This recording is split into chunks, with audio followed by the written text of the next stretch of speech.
Take this job and shove it. I ain't working here no more.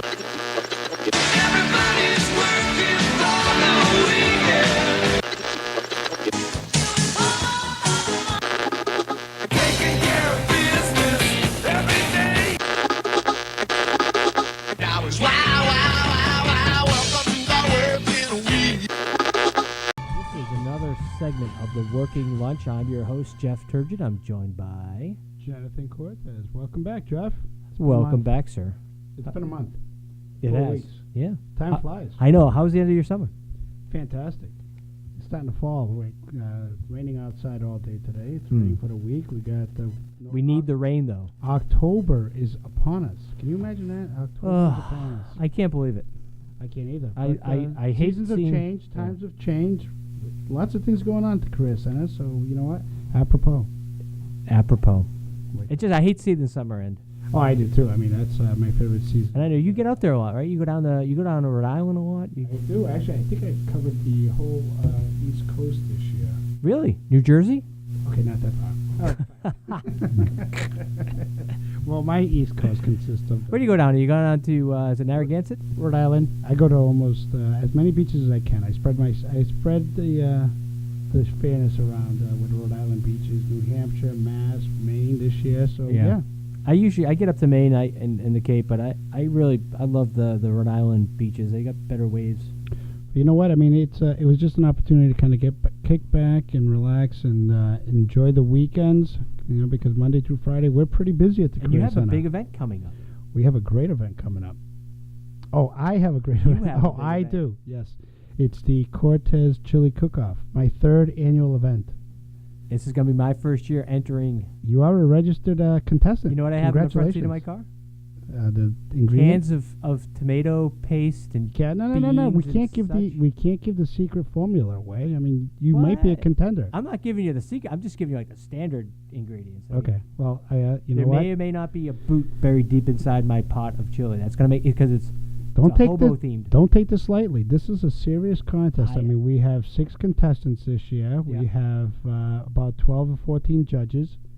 You know, actually, it's on. I can't tell the date, but Tom Brady's return. Yeah. So you've timed it well. I did. It's an annual event. This is the 3rd annual Cortes Chili Cook-Off. I look forward to it. And Monday is a holiday with Christopher Columbus Day. That's right. So even better. Even better. Eat mangia, as they say in Little Italy, right? Is that what they say in the manja? Well, I grew up on Shrewsbury Street, and that's what they used to tell me. Manja. I don't know if that's good or bad, but that's how I understood it. So we're going to bring in a guest right now. I heard. See if we can coordinate the chair. Absolutely. Have him sit in the chair between us, and I'm going to switch microphones here. You okay? Come on in. We have Ramon Borges Mendez. He is a professor at Clark University and project consultant for project the Worcester Working Cities Worcester Food Hub project. Welcome. Thank you, Jeff. Thank you. Hi to everybody. So, just to kind of set the framework, I mean, I know you've got a lot going on that you're involved with over at Clark University in the community, but this project, the Working City Worcester project, is funded through a $475,000 grant from the Boston Federal Reserve, and it's part of a statewide effort. They funded the Worcester project at $475,000. They also invested in a few other communities and their projects. But tell us about Worcester's project. Well, the Working Cities Challenge project is part of a long-term effort by the Federal Reserve Bank and the Living Cities Initiative, which is a Massachusetts and a national consortium of foundations who are very interested in finding ways of reactivating the economy of cities that have been affected throughout the last 25, 30 years by things such as the exodus of manufacturing and a wide variety of other forces that prevent those cities from taking advantage of what's going on in the rest of the economy. We are currently at 3.9% unemployment, so how can we sort of connect our cities and the organizations in our cities to the ebbs and flows of of the current economic, so to speak, bonanza we're going through. But also sort of looking in the long term to engage in some form of if you wish, system change, how we change things so what we do today continues working over the course of the next few years. So tell us, I mean, how do you define what a food, like when you talk about a food hub or the food-driven economy, what are we talking about? The Food Hub is a project that mostly is being carried by the Regional Environmental Council in collaboration with the Regional Chamber of Commerce and funded by the Central Massachusetts Health Foundation. So this is syncing up with another project that's out there. That's what we sort of generally call the Food Hub project. Okay. The Working Cities project has three components, and its backbone in terms of organizational effort is centered at the Worcester Community Action Council, and together with a variety of other organizations, which includes Clark University, Worcester State University and Latino Education Institute there, Chartwell's. The WIB and the Career Center involved as well. Chartwell's and Sodexo, both important private actors that operate in the city. The key idea around this was that at some point I thought, everybody needs to be fed, right? And everybody eats. And everybody, in some way, a lot of people contribute to that. Their workers, their managers, their employees, their employers, there's farmers. So what can we do in order to really improve the capacity that the city has to feed people, either ways in which you feed people that have to deal with the vulnerability of people because they're elderly, because they're children. But also we have, in the last 18 months in the city of Worcester, there have been 55 restaurants opened. Yeah. So there is some also activity taking place. We got also 2 hotels that are coming up. And all those places, which we sort of loosely call, the hospitality industry, also employs a good number of people. Sodexo and Chartwell's at the center of the private activity, especially around colleges and institutional kitchen, is responsible for hiring and for staffing and for supplying those kitchens, which are a very important part of the economy of the city. Colleges and hospitals, colleges and health. So why not develop a joint project that would contribute to improve the human capital stock of the people who work in the industry? I think it's a win-win situation for everybody. People would, improve in terms of the quality of the jobs. I think employers are willing to make some commitments over how to improve those jobs over time. The hospitality industry and the hotel and restaurant industry is we all know is employment there tends to be rather volatile. People sort of come and go. How can we stabilize that part of sort of of the operation, and at the same time connected to programs that can improve the socioeconomic outcomes for a good part of the population that live in mostly in the disadvantaged neighborhoods of the city. So what's some of the thoughts around how to do that? Well, there are three main strategic lines of work in the project. The first line is to improve the workforce development infrastructure of the city, of which the WIB is a very important part of that. There are also smaller actors. There's Quinsigamon Community College. So the first part is how can we create a series of courses and a series of modules that over time can help people in that industry to accumulate a variety of micro-certificates. It's what we call stackable credentials. You don't need to stop working.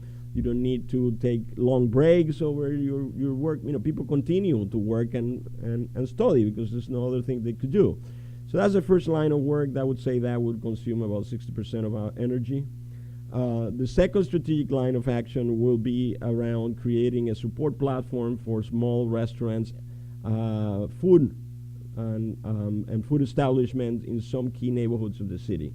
There's small restaurants that are always there, and that against all laws they continue to work and operate, and sometimes they don't get the attention that they need because they are right sort of below the radar screen of the SBA or the chamber These are very small businesses, mostly owned, operated by their owners. So the owner is Many in the times tied kitchen. to like an ethnic Kind of like niche. the mom and pop shop. They're pop and mom shops. So does the program talk to them, work with them in terms of the entrepreneur? Because a lot of the mom and pop shops, hands-on operated, to Jeff's point, different ethnic backgrounds, and for lack of a better term, do the pen and pad type operation as compared to maybe taken to a more defined level and better business practices, so they don't encounter financial crises or things of that nature, and manage their business better. You want to come work for me, or? But that's the idea. I mean, these are businesses that the owner is in the cash register, is in the kitchen, is buying, is shopping, is paying, is cleaning. Yeah. Right, and often they do that because they need to do that. Right. So what we do is we come in and engage, the owners in a conversation. Sort of, if you wish, this is kind of the anthropologic part of this. Absolutely. That conversation might be in Spanish, might be in English, might be in Vietnamese, might be in any of the languages of which some of the business owners are on here. Right now we started, even before the project kicked officially out, we've started to work with Soul of Mexico, which is in the corner of Pleasant and Abbott, and we started to work with Fatima's, which is in West Boylston Street, and they're very simple conversations. Yeah. Starts with, hello, how are you? I love your food. What do you need? Right? Yeah, And the needs are from, with Soul of Mexico, Emma Acevedo, who's her owner, who operates it with, her children. I need a new hood and I need new equipment. And from there we go on to, okay, so how are we going to deal with your lease? Oh, I haven't had a lease.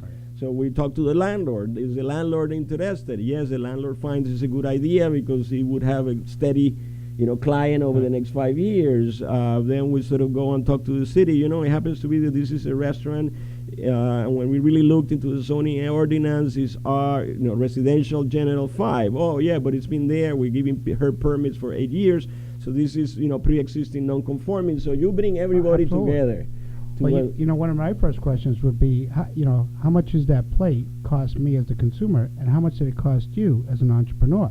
Food cost analysis, I find, is one of the things that I find is it's overlooked.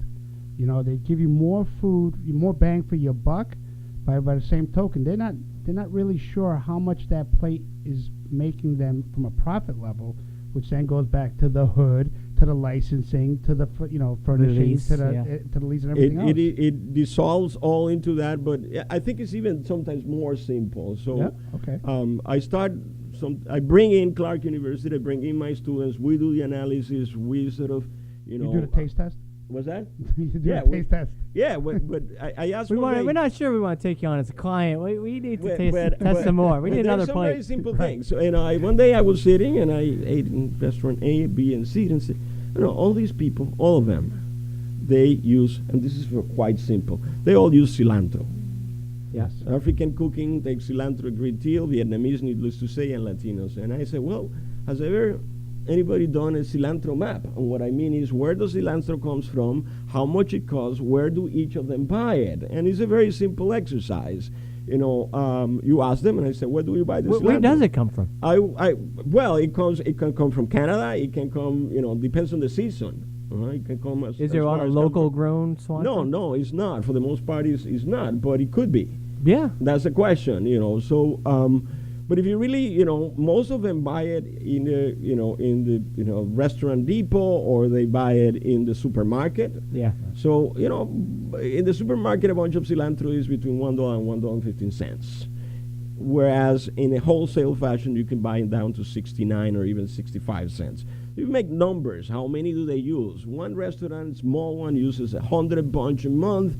When the profit margins are very thin, Yep. if you really cut at the level of those ingredients and can identify sources, That's some of that what you're makes it talking about cheaper, too. What drives then that you- plate cost? you begin to sort of maintain the price point right. down, and that's kind of a good part of what we, a lot of these businesses do businesses because they maintain the price down. I mean, they have, Absolutely. where can you buy lunch for $5? Nowhere, right? So, so the idea is that sort of platform support. That's the second strategic part coming Yeah. to the original So question. workforce development, and then small Support, business and small support, establishment support. helping the bodegas, helping the wholesalers, helping sort of connect and recreate that infrastructure to bring that price point Sure, down. absolutely. The third part is essentially, how do we keep this running? How do we use that information, that experience to continue writing grants and proposals, to continue opening the discussion about very interesting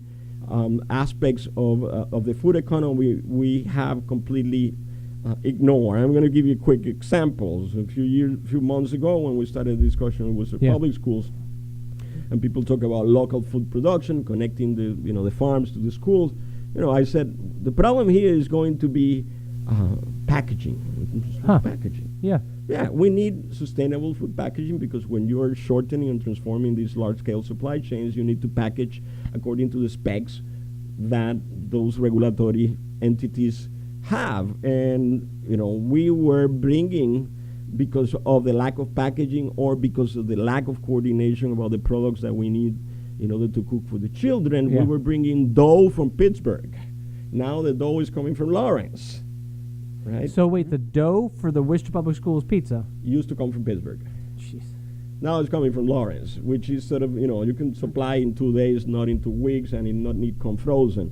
The same thing, several weeks ago, Well, and talk about, you've got costs of freezing an item, storing it in your freezer, and the Worcester Public Schools energy, boy, it all kind of ties listen, together. brothers, pizza dough is not, high-tech computer chips. Yeah. And the second, another example was, when you serve the little ones, and Donna Lombardi, who's been doing a great job Over at the Worcester Public Schools, at yeah. the Worcester Public Schools Nutrition Department, sort of said, well, the little ones eat just a little small fraction of the apple and they throw it away. So how can we say, well, we need sliced apples? In my house, they give it to daddy. Yeah, they give it to daddy, and that's, I end up eating I 6 no longer apples. have small children, so I've been losing weight, so watch out. The question is, How do you and how can you safely, what can you do then? the complex question is, where can we find sliced apples